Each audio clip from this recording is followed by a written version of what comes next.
Unemployment remains one of the major concerns in the world. In the Philippines in October 2020, more than 1.3 million youth were unemployed. The COVID-19 pandemic has greatly affected and increased unemployment rates in the Philippines. Even though employers are now becoming more receptive to hiring non-degree holders, young people without college degrees are still at a disadvantage because the majority of companies still put more weight on credentials rather than competencies. So how do we help youth without college degrees enter the workplace and advance in their careers? How do we help the workforce continue to upskill and reskill given the vulnerability and uncertainty of the world of work? The First Future 2.0 project aims to help address youth unemployment by increasing the potential of non-degree holders aged 18 to 30 years old and help them enter the workplace or advance in their careers. Implemented by the Philippine Business for Education and supported by City Foundation, First Future 2.0 has developed skilling, reskilling, and upskilling training programs that are industry-vetted, recognized, and widely accessible through various modes of delivery. The First Future training programs are available on its website and through various partners, companies, training institutions, and schools. As a start, the First Future project has developed training programs for 2 career pathways for the contact center industry in the hopes of getting more people employed in a subsector that continues to thrive despite the pandemic. The specialized training programs will help you prepare young people to find work in the contact center industry and employees wanting to advance in their careers and become team leaders. First Future currently has 2 training programs. Those looking for employment in the subsector can try the Future Ready CSR or Growth Mindset training for customer service representatives. It allows users to undergo a self-discovery journey and prepare them to develop and grow in the industry. The second program is designed for young people who wish to further their career and be promoted. The course Beyond Expertise develops people management and teamwork competencies for a subject matter expert. It helps trainees understand the basics of leadership and management and utilize effective communication and coaching techniques to drive performance. Those who have completed a First Future online course will be provided with certificates of completion, which they can use when looking for a job. Be one with us by using the First Future training programs in your company's professional development programs, organizing activities and encouraging the youth or your employees to enroll in the online training programs, incentivizing trainees or employees who completed the training.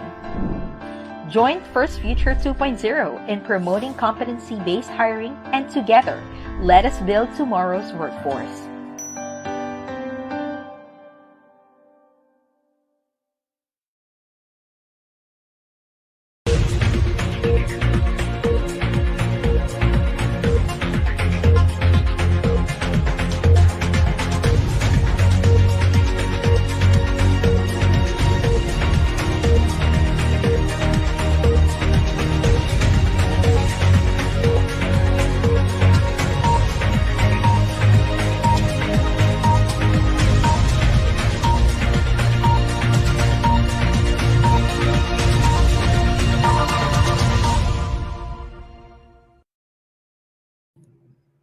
Good morning, everyone. My name is Alec Cuenca, and I would like to welcome you to our second episode of the YGOAL Online Season 2, featuring the First Future 2.0 Youth Engagement Project.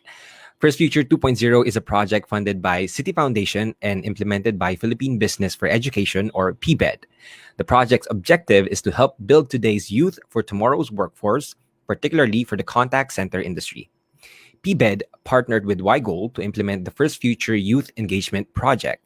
The goal of this initiative is to get the youth to enroll in the free training programs accessible from the First Future 2.0 website, which we will see the URL of which is flashed on your screens.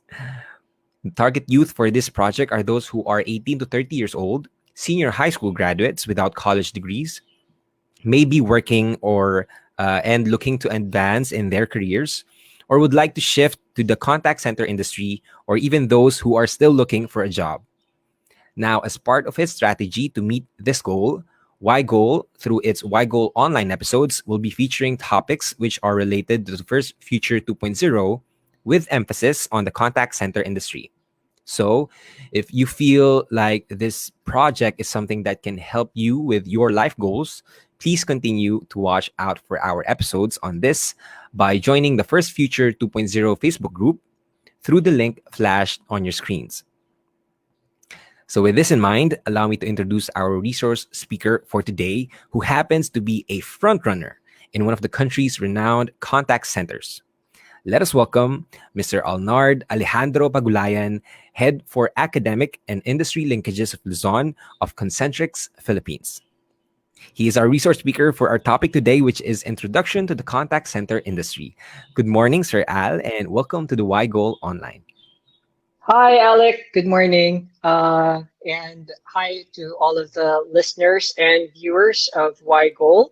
Again, thank you also to our partners at Philippine Business for Education for giving me the platform not just to speak on behalf of Concentrix Philippines, but also on behalf of probably all the companies in the industry to encourage the youth to join us. Yes, this is an amazing platform for you guys to actually show what your services are and how we could help the youth in advancing in their careers. Again, if you guys are watching on Facebook Live, please comment where you are watching from, and maybe if you have any questions, put them down in the comment box, and we will try to read them later, and we'll try to answer as much as we can. But before we actually dive into the First Future project and the partnership with First Future and Concentrix, may I just ask, how are you? How's work during this pandemic? Have you adjusted? Is it still harder, or is it quite relatively easier right now? I pretty say after a year, I think I'd like to say I'm pretty much personally adjusted, on the remote setup.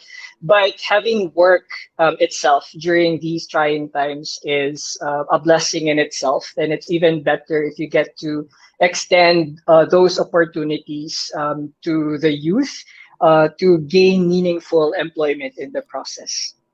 Yes, I love that. We all know that a lot of people lost their jobs in the pandemic, but with this engagement project, I think we can help a lot of our Filipino, especially our youth, in finding a job, especially during these hard times. But I want to ask further. Can you introduce yourself? What's the work that you do? What's the nature of your work?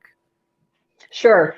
Again, I know that my name has been introduced to its full extent, but you can just call me Al.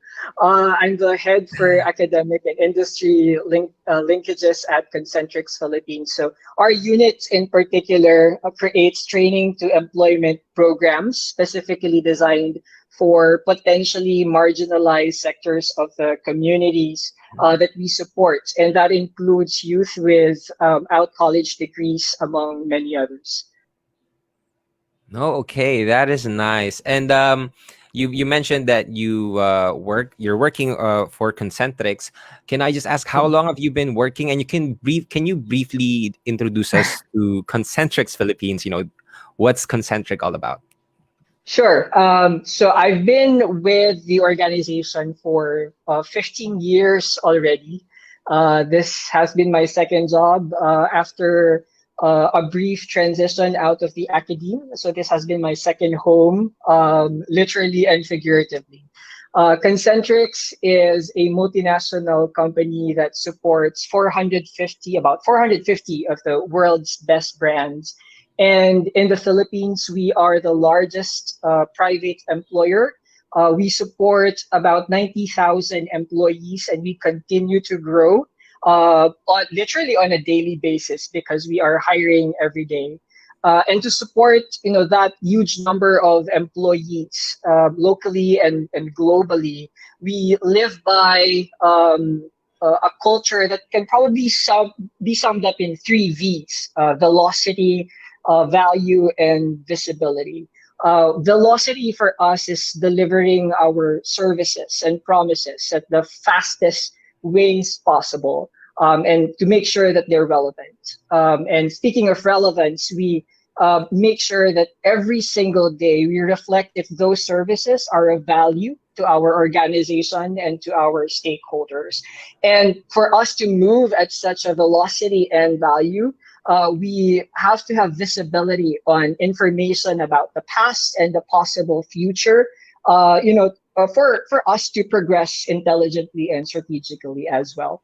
But I'd like to also emphasize that CNX, at the heart of CNX really is its employees. We aspire to be an organization that puts people as our priority, and that is reflected on the recent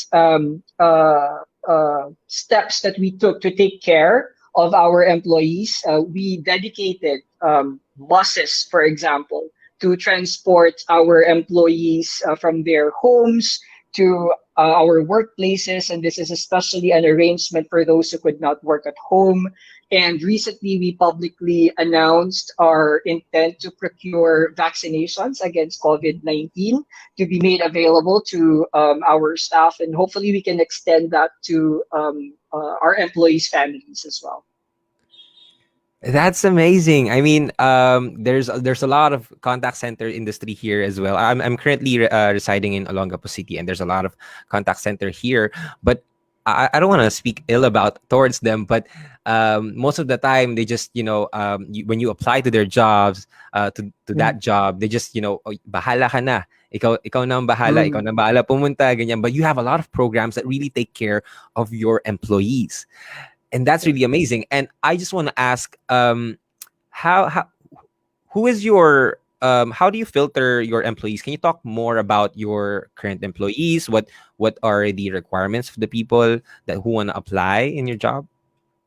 The minimum hiring requirement is just really simple. At least 18 years of age, because we have to, of course, comply with our government requirements, and they should be 18 during the time of application, and at least a high school or a senior high school graduate. So those are the two main or basic filters before, of course, going through the typical assessments for the role. Yeah, so you cater, if you are watching right now, if you are a high school graduate or a senior high school graduate, you may apply to Concentrix Philippines. But can you tell us, how does the screening process work? I mean, what types of qualities are you looking for when people apply to Concentrix? Okay, so we mainly cater to the English market.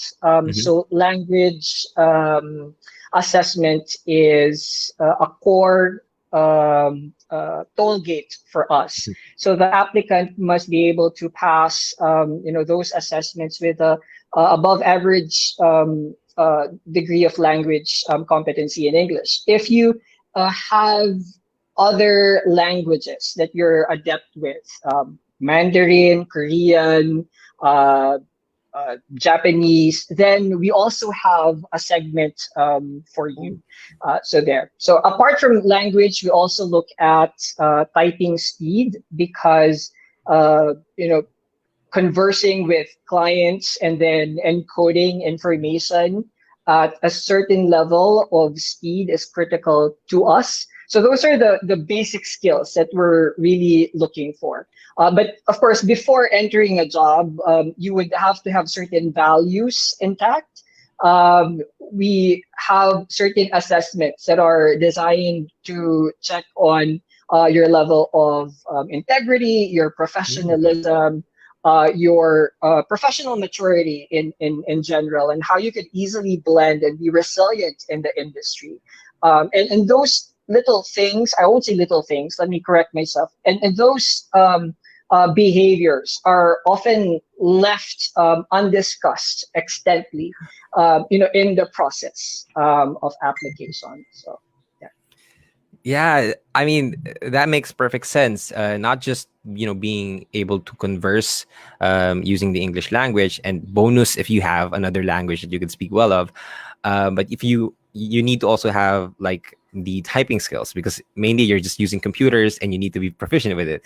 But more importantly, I think Concentrix looking for values that can blend well with the behaviors, with the working environment, with the system that you built, with the culture that you built in Concentrix. It's one of the main things that you guys are looking for, and I think that's what separates you from the other people. Because a lot of people, well, as long as you can speak in English, I think you can work for the contact center. But you guys are looking for something deeper, and I really admire you for that.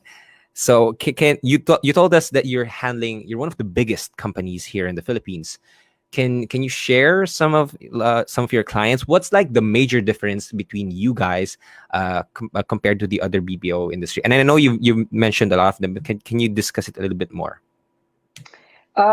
So I'm of course not in the liberty to disclose specific Yeah. brands, Oh, sorry. Yeah. but yeah, but it's fine. But you probably could name a brand, at the backstage, and we probably Uh-huh. got it right. Okay. But Okay.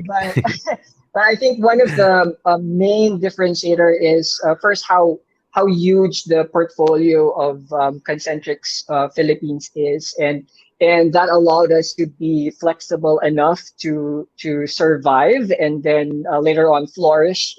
All throughout the pandemic, we cater to a lot of clients in different industries and located in different parts of the globe. And as we know, the pandemic has had polarizing effects on different clients. Some clients are hit the hardest. For example, the airline industry. So they've experienced a lot of business contraction, while other clients in the media and technology industry, for example, even in the retail industry, have flourished because people would avail of certain basic services through the internet. And the net effect to us is there's a balancing effect. We're able to move people from to support one client to another with lesser risk and greater ease. I say that probably it sounds easier than done, but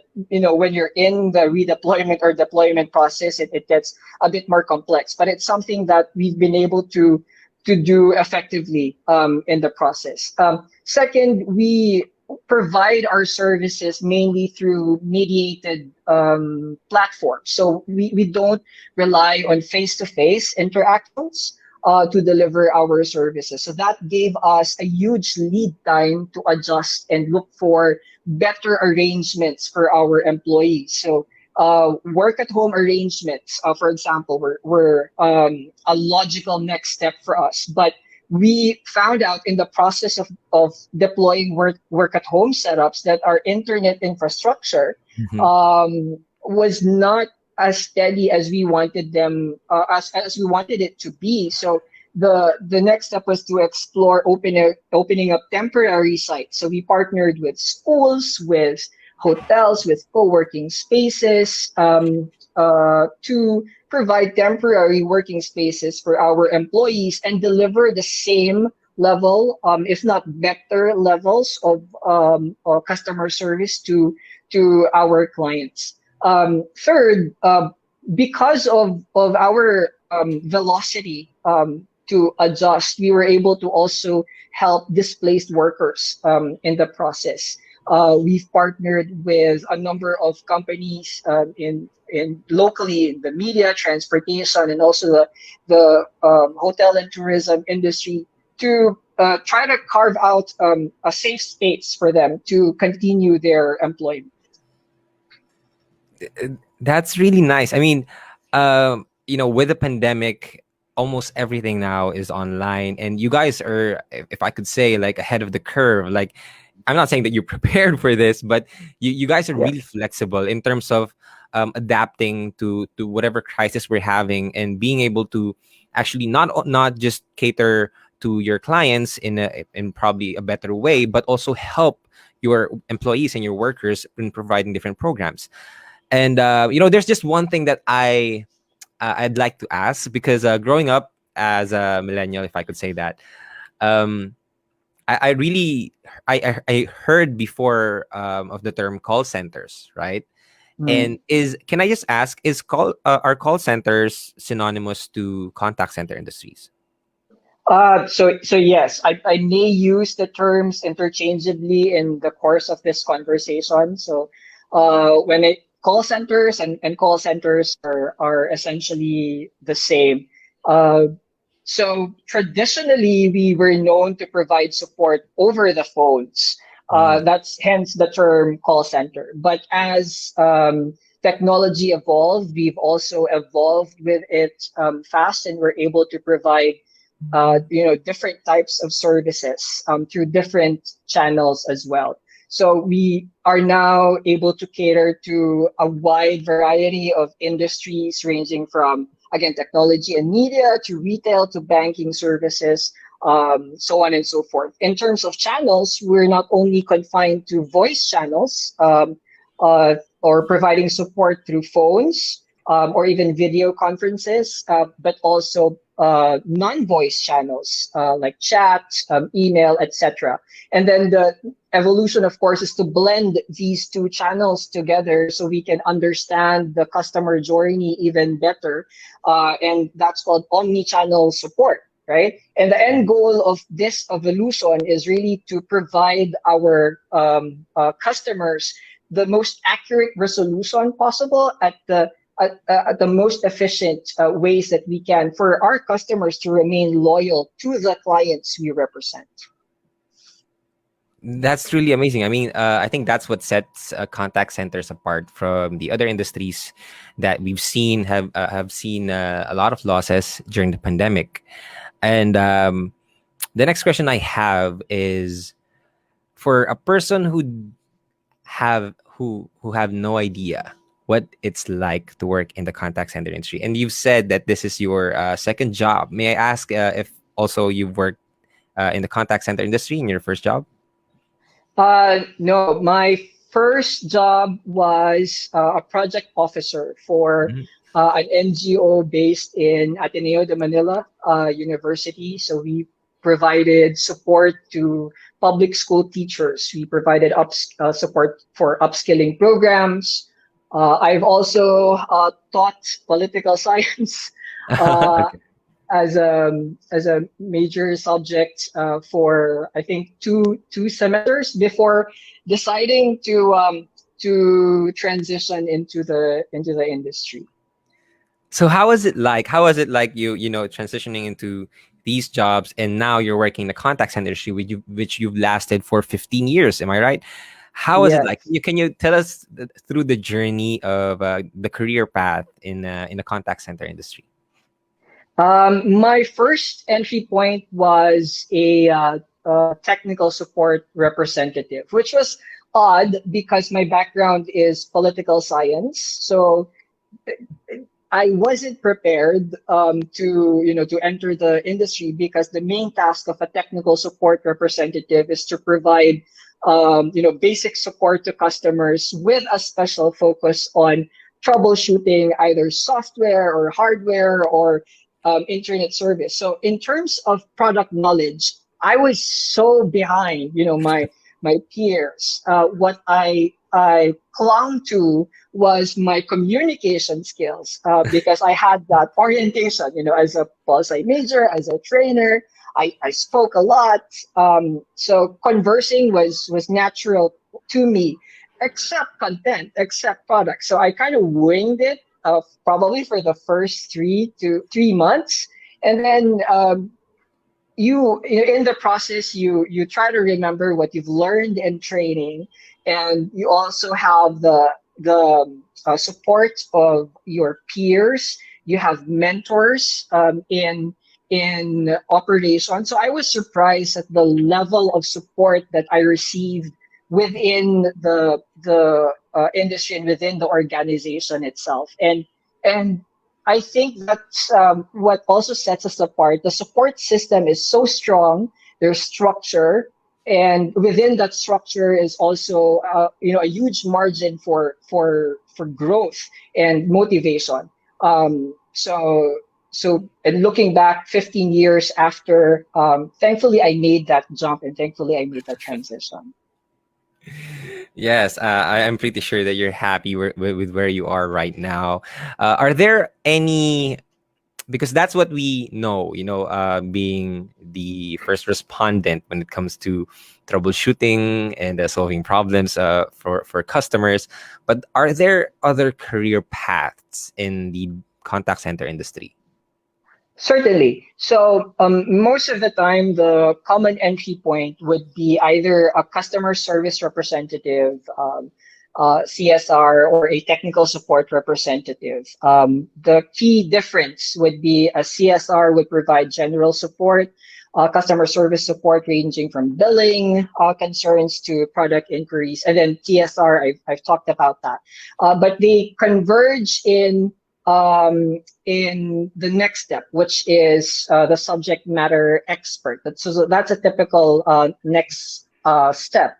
So a subject matter expert supports a smaller group of either CSRs or TSRs, around 2 to 4, and they provide constructive feedback, coaching. They make sure that the CSRs or TSRs receive the proper guidance on how to resolve concerns, and generally how to build that stronger unit. Then after the subject matter expert role, if you want to grow your career within operations, and you can progress as a supervisor who takes care of obviously more people, about 10 to 15. And then next level would be manager, and then senior manager, and then up the executive level. That's within operations. Now, if you want to venture out of operations, we also have support or resource units. So typically, they come in the form of information and technology, human resources, recruitment, training, and quality, where I belong now. And you can also progress within these departments with the end goal of making sure that operations is able to deliver their services to the clients. The critical piece here is, if you come from operations, even just at the CSR or probably an SME level, you would have gained that substantial experience and perspective for you to be able to support either people within operations or outside of operations and the entire organization. So there you have it, guys. If you are looking into contact center industries, or you are working in the contact center industries, and you feel like maybe you could take it to another level, maybe basically that's your roadmap. And thank you, Al, for sharing that. I know a lot of these career paths are also discussed and talked about in the first Future 2.0 projects. And I know we have a lot of programs, especially at the entry level, that helps people who want to apply in contact center industries with their skills, whether it's for their mindset or for their technical skills. So again, we're gonna dive a little bit later into the collaboration between Concentrix and First Future Project. But I just want to emphasize, if there are I know a lot of people are going to watch this video or this live stream, and maybe they're thinking, I can join that, I can apply to that. So let's just clear things up. I just want to ask, are contact centers open to youth age 18 to 30 years old, or is there a larger gap or a smaller gap? So we're like what I said, the at least based on independent research, the average age group within our industry is 18 to 34 years old. But I'd also like to emphasize that call centers and the call center industry in general is an equal opportunity industry, meaning we aspire to be as inclusive as possible. And that's the reason why, if you look at our hiring requirements, at least for Concentrix, you just have to fulfill those 2 bullet points, at least 18 years of age, and then at least a high school or senior high school graduate, and then nothing else. Everything else is equal in terms of, going through the assessments. All right. So if you meet those two requirements, you can fulfill the role of an entry level CSR. Thank you so much for clearing that up. Now let's go dive into the partnership between the First Future 2.0 and Concentrix. Can you give us a few highlights on this very important and monumental partnership? Yeah, and monumental is certainly a good word to describe it because first, the Concentrix looks at first Future 2.0 as a complementary source of training to build a stronger talent pool. And the end goal really is to ensure that we are able to set up trainees to enter and succeed in the industry. A lot of times, a starter, as we call them, fresh graduates would fail the assessment, not essentially because they have weaker communication skills, but they're simply overwhelmed. They're nervous. And when you're faced with questions phrased in English, the typical are saying nosebleed. That becomes a running that becomes a running joke. But in reality, that translates to what? Nervousness and the loss of the right words to say. So we try to minimize that by slowly easing them in to the process through the programs that we collaborated and helped with. So that's from a talent building perspective. On another layer, the First Future program served to be a collaborative avenue for different stakeholders, critical stakeholders, to create an industry vetted set of programs. So we had during the formation stages of the program, we had representatives from the government. So we had DepEd, we had TESDA, and also from the academe. There were members from the University of the Philippines, Open University, and then us, Concentrix, and other BPO companies.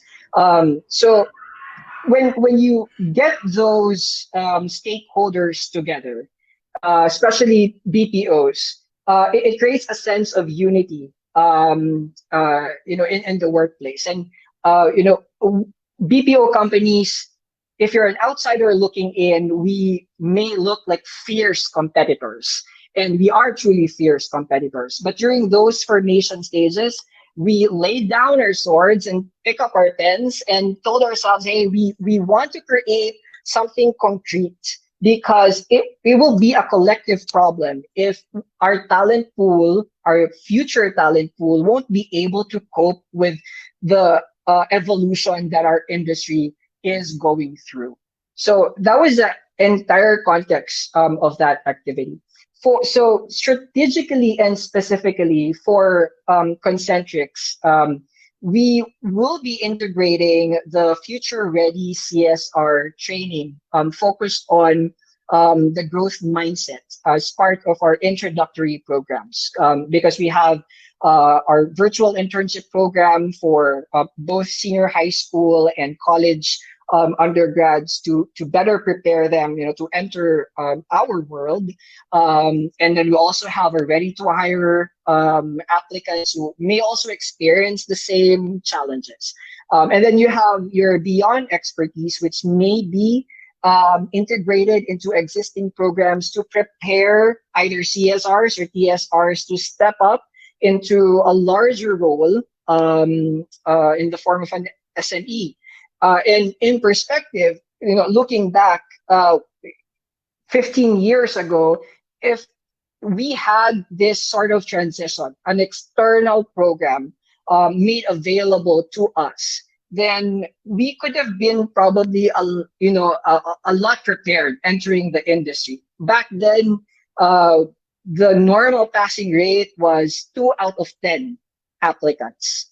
That hard. So just imagine if you had this type of program, if First Future 2.0 existed back then that statistic might have improved. I mean, massively. I mean, there is a huge gap between two people because we don't have these training programs before, and that's why I just like to reiterate the point. It's momentous the moment that you all of the major contact center industry companies, sorry, they put down their swords, they picked up their pens, and they figured out a program that could help the youth, or at least prepare the talent of the youth for it not to go to waste. And this is truly an amazing program. So again, there's two major. Correct me if I'm wrong. I think there's two major programs that you worked hand in hand with. Right. Um, so can you tell us a little bit more? I don't want to go into like tell us everything about it, but if I would enroll in the Futures Ready CSR, what would I be getting? That's a growth mindset program, right? Would I be getting Correct. like a modular, or would it be like skills training? Would it be like peer-to-peer reviews, or am I just gonna watch videos or something like that? What would I expect? So the Future Ready CSR can be deployed via self-discovery or self-paced Mm, mode, or through instructor-led. And the students would be guided through different modules in the process. Essentially, the modules are designed to strengthen the resolve of the applicant to go through the application uh, process. So there will be modules talking about possible challenges in the industry and how to address them. They will also be introduced to the say life cycle or employee life cycle, so you did have a better understanding of the typical journey of an applicant. And then what's good about this is going back to the career path. The first future platform also features that career pathing. So you know what you're getting yourself into, and you once you survive, once you have the values necessary to survive, you now have something to look forward to, and ask yourself, hey, I can be that person through that exercise. Yeah, I think that's what I love the most about the First Future program. It's not just, we'll teach you how to speak better in English, we'll teach you how to type faster. It's about you building values that can build your character, that can make you achieve any goals that you have in life, especially if you are looking into contact center industries. And I really appreciate, and I hope the people who are watching right now appreciate as well, how prestigious this program is. And just not mentioning all the work put into it. I mean, this is just a program that can benefit a lot of people, a lot of youth out there. And another thing, aside from the Future Ready CSR, you have the Beyond Expertise program, which essentially these are for people who are already working in the contact center industry, and they want to level up their skills, or they want to upskill themselves and probably look at a higher positions or climb up the ladder. So how about that? Is that a more skill based training program, or was it like? So the beyond expertise is both value based and also skill based. Because strategically, it would introduce you to the basics of leadership and management, and also coaching and feedback, which are core tools in, I will not say just call center companies, but in any organization out there. And at the same time, as you learn these tools as part of your growing toolbox or toolkit, you get to be exposed to certain values that are inherent in a good company, such as teamwork, integrity, and responsibility, and building accountability. So that's how the Beyond Expertise program is specifically designed. It's not just about skills, it's not values, but it's value laden training for certain skill sets. That's amazing. And I'd like to reiterate the point that these programs are free, right?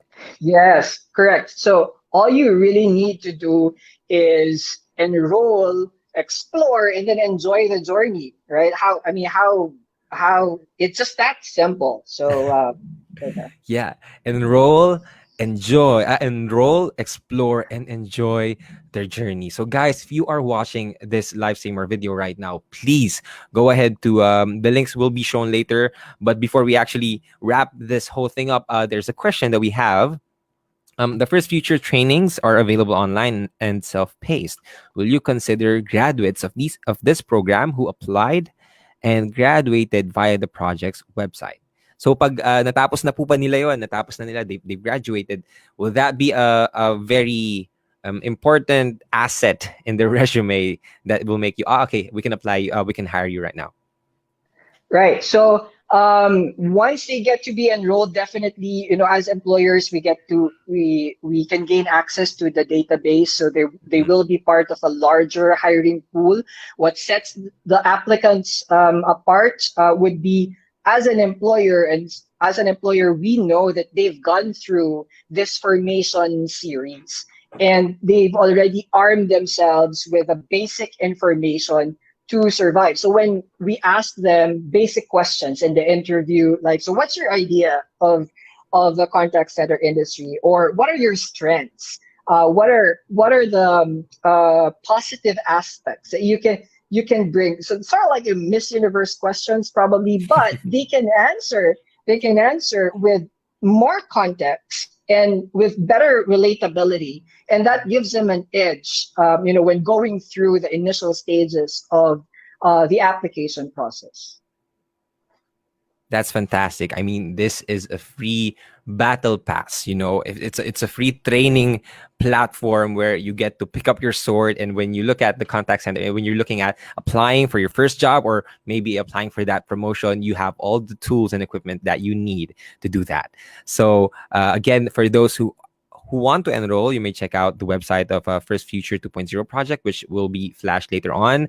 And those who have completed a First Future online course will be provided with certificates of completion that you can use when applying or reapplying, or even applying for a new job or a promotion in the contact center industry. And Al, this has been really amazing. But can I just ask, what is your final message to our young people listening right now?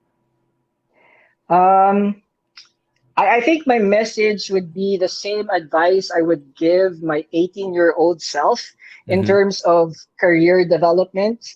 It would be expand your horizon, explore options, and take more risks. It is extremely rare for fresh graduates to immediately find a career that aligns with what they want and what they are called to do. I mean, both you and I, Alec, have gone through that stage, I'm sure. But the journey doesn't necessarily have to be difficult. It can be manageable given the right mindset and guidance. In terms of mindset, you just really have to look for an organization that would nourish certain values that would enable you to thrive, not just survive, but thrive in any industry. That would include integrity, accountability, teamwork, etc. So ask anyone who ventured out from the call center industry and survived and thrived in another industry. They would always refer back to their training and experience in our industry.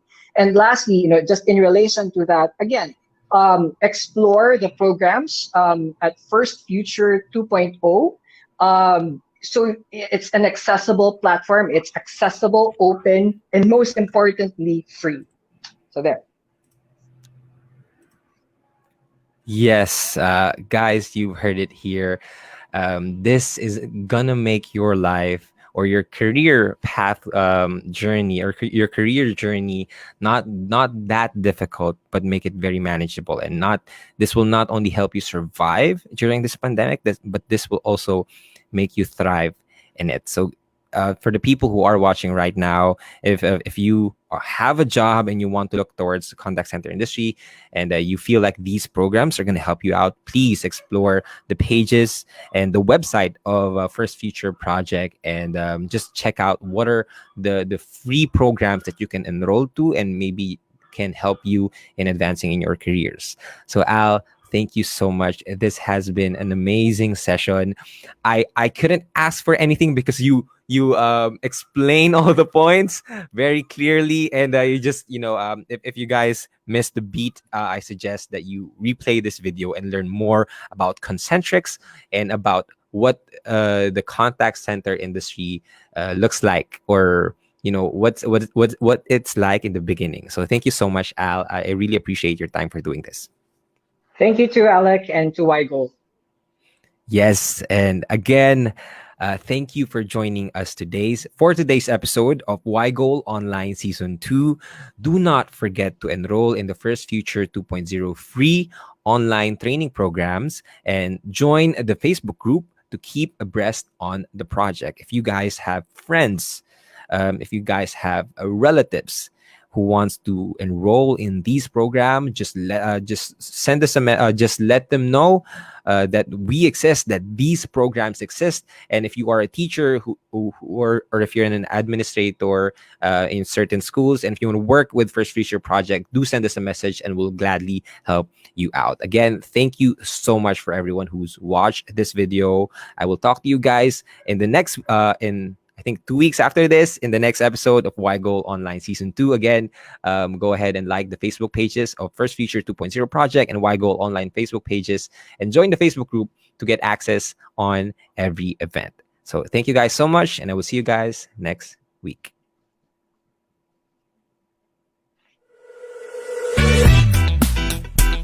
Yeah. Bring you up. Yeah, come on. 그랬던 나를 왁박이게 한 것만 나를 거울 앞에서 세상